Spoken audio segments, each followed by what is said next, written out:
मैं शशि प्रकाश, सहायक प्रोफेसर ज्योतिष,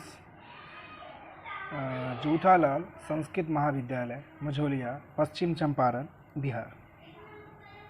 आज हम उपशास्त्री से संबंधित ताजिक नीलकंठम पुस्तक से संबंधित कुछ परिचय पे आज चर्चा करने वाले हैं। जैसा कि हम लोग जानते हैं कि ताजिक नीलकंठक पुस्तक के जो लेखक हैं वो नीलकंठ जी हैं और इनसे संबंधित कुछ आज हम महत्वपूर्ण परिचय आप लोगों के सामने आज दे रहे हैं। जैसा कि हम जानते हैं कि ताजिक नीलकंठम ग्रंथ के ग्रंथकार देवज्ञ नीलकंठ, जो हम बतला रहे थे आपके, के पिताजी का नाम अनंत देवज्ञ और माता का नाम पद्मा था। मैं आपको फिर से बता दूं कि ताजिक नीलकंठम ग्रंथ के ग्रंथकार देवज्ञ नीलकंठ के पिताजी का नाम अनंत देवज्ञ और माता का नाम पद्मा था। इनका जन्म समय ईस्वी सन 1556 बताया जाता है। जैसा कि हम लोग जानते हैं कि इनका जो जन्म का समय है ईस्वी सन 1556 ईस्वी बताया जाता है। इन्होंने अरबी और फारसी में ज्योतिष ग्रंथ के आधार पर ताजिक नीलकंठम नामक एक फलित ज्योतिष नामक एक महत्वपूर्ण ग्रंथ का निर्माण किया था। ताजिक नीलकंठम नामक एक फलित ज्योतिष बुक का निर्माण किया था। श्री युक्ति नीलकंठम नाम का आचार्य पहले गणेश जी को प्रणाम कर, इनको सबसे पहले कोई भी काम किया जाता है तो सबसे पहले हम लोग गणेश वंदना करते हैं, तो वही गणेश जी को प्रणाम कर, बाद में सूर्य को प्रणाम कर सबसे पहले हम गणेश जी को किसी भी कार्य शुभ कार्य के लिए करते हैं, फिर उसके बाद सूर्य देवता को प्रणाम कर, वैसे अनंत देवज्ञ नाम ने गुरु पिता, जो उनके पिता थे उनके गुरु भी थे, के चरण कमलों को प्रणाम करके विद्वानों के मन को प्रसन्न, मतलब विद्वानों को प्रसन्न करने वाले उस प्राचीन समर सिंह आदि आचार्य से बनाए हुए ताजिक ग्रंथ अर्थात वर्षफल बोधक ग्रंथ को अच्छी उक्तियों, मतलब अच्छे वचनों से प्रकाशित करता था। ये सारे चीज़, ये पुस्तक जब ताजिक नीलकंठम पुस्तक बनाया जा रहा था तो उससे पहले ये कुछ उन्होंने अपने सबसे पहले गणेश जी का नमन किया, फिर सूर्य देवता को, फिर अपने गुरुदेव को।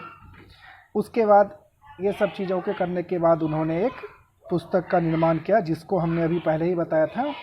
इन्होंने अरबी और फारसी के ज्योतिष ग्रंथ के आधार पर, इन्होंने अरबी और फारसी के ज्योतिष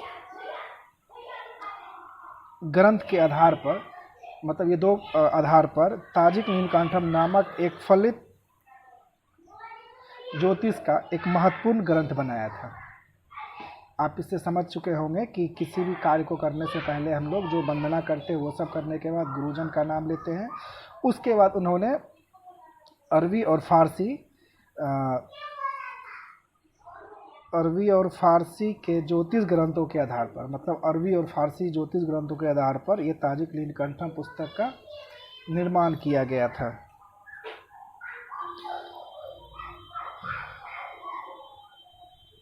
ग्रंथ बनाया गया था जो अभी हम बतला रहे थे। विदेश भाषा में साहित्य से, मतलब इसमें विदेश भाषा के साहित्य से केवल शरीर भर ग्रहण किया था। आत्मा भारतीय ज्योतिष का ही था।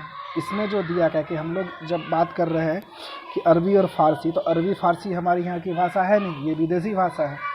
इसलिए इन्होंने स्पष्ट कर दिया है, ताजिक नीलकंठम जो पुस्तक का ग्रंथ हुआ है, इन्होंने स्पष्ट कर दिया है कि इसमें विदेशी जो विदेशी भाषा है के साहित्य से केवल शरीर भर मतलब एक छोटा सा भाग लिया गया है, और इसका आत्मा जो आत्मा होता है वो भारतीय ज्योतिष का ही है।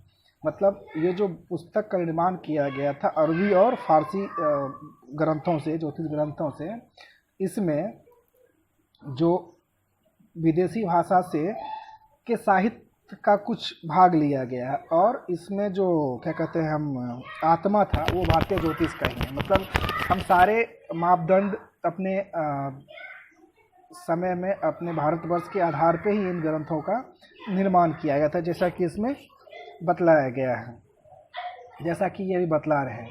तो ये कुछ महत्वपूर्ण जानकारियाँ थी। इसके अलावा मैं फिर से आप बतला दूँ कि ये था, इसको हम लोग ऐसे भी समझ सकते हैं कि जो हमारी परंपरा होती है, पहले गणेश पूजन, फिर उसके बाद गुरु का पूजन, फिर सूर्य पूजन, जैसे इसमें किया गया है चरणबद्ध तरीके से करके, फिर हम अपने एक ग्रंथ पुस्तक का निर्माण कर रहे थे। निर्माण करने के बाद कुछ जानकारी है जो मैं फिर से भी बतला। तो ये तरीका था हमारा ग्रंथ निर्माण करने का। इसमें जब हम लोग तैयारी कर रहे थे तो उससे संबंधित कुछ चीज़ था। नीलकंठ में 3 तंत्र होते हैं। इस नीलकंठ को 3 तंत्र में विभक्त किया गया था, मतलब बांटा गया होगा। जैसा कि पहला कौन सा था, संज्ञा तंत्र। जो 3 तंत्र में हम लोग इसको बनाए थे, उसमें पहला तंत्र था संज्ञा तंत्र। दूसरा कौन सा था, वर्ष तंत्र। पहला था संज्ञा तंत्र, दूसरा था वर्ष तंत्र, और तीसरा था प्रश्न तंत्र। ये 3 तंत्र को मिला के नीलकंठ पुस्तक का निर्माण किया गया था। ये 3 तंत्र हमारे लिए बहुत महत्वपूर्ण थे। जैसे कि हमारे लिए महत्वपूर्ण पुस्तक निर्माण से पहले जो हमने एक तरीका अपनाया था वो था, ठीक उसी प्रकार हम इस पुस्तक को 3 तंत्र के माध्यम से इस पुस्तक का निर्माण किया गया था। इसमें इकबाल, इंदुवर, इत, साला, इसराफ, नक्त, यमिया, माउन, कम्बूल, गैर कम्बूल, तुम्बीर, कुंठ और गुरफा, मतलब ये सब मिला के 16 योग थे। मतलब जो भी हम आपको बतला रहे थे, कौन कौन सा था बतला रहे थे अभी आपको हम, इकबाल, इंदुवार, इतसाला, इसराफ, नक्त, यमया, उसके बाद इत्यादि, ये सब जो था गुरफा, यह 16 योग अरबी ज्योतिष से लिए गए हैं। जैसा कि मैंने आपको पहले ही बताया था, ये पुस्तक जो बनाया गया अरबी और फारसी बुक, ज्योतिष बुक के आधार पे ही बनाया गया था। तो इसमें से अरबी बुक से 16 योग अरबी ज्योतिष से लिए गए थे। लिए गए प्रतीत होते, मतलब लिए ही गए होंगे। इन योग द्वारा वर्ष कुंडली में प्राणियों के, मतलब आम आदमी जो हम लोग हैं उनके शुभाशुभ का निर्णय किया जाता है। मतलब ये जो पुस्तक जो फारसी क्या कहते हैं हम लोग, अरबी बुक से 16 योग लिए हुए थे, जिसके बारे में हमने आपको बताया था। इसके आधार पे हम क्या करते हैं, हमारे जीवन में जो शुभाशुभ फलादेश होता है वो निर्णय किया जाता है इन 16 योगों के माध्यम से, जो भी हमने योग बताया। तो इसको अगर हम मोटा मोटी समझें इन परिचय को, तो जो ताजिक नीलकंठम ग्रंथ था, जो नीलकंठ जी के द्वारा निर्मित किया गया था, ये अरबी और फारसी ज्योतिष ग्रंथों से लिया गया था, मुख्य तौर से अगर समझे इस चीज़ को तो।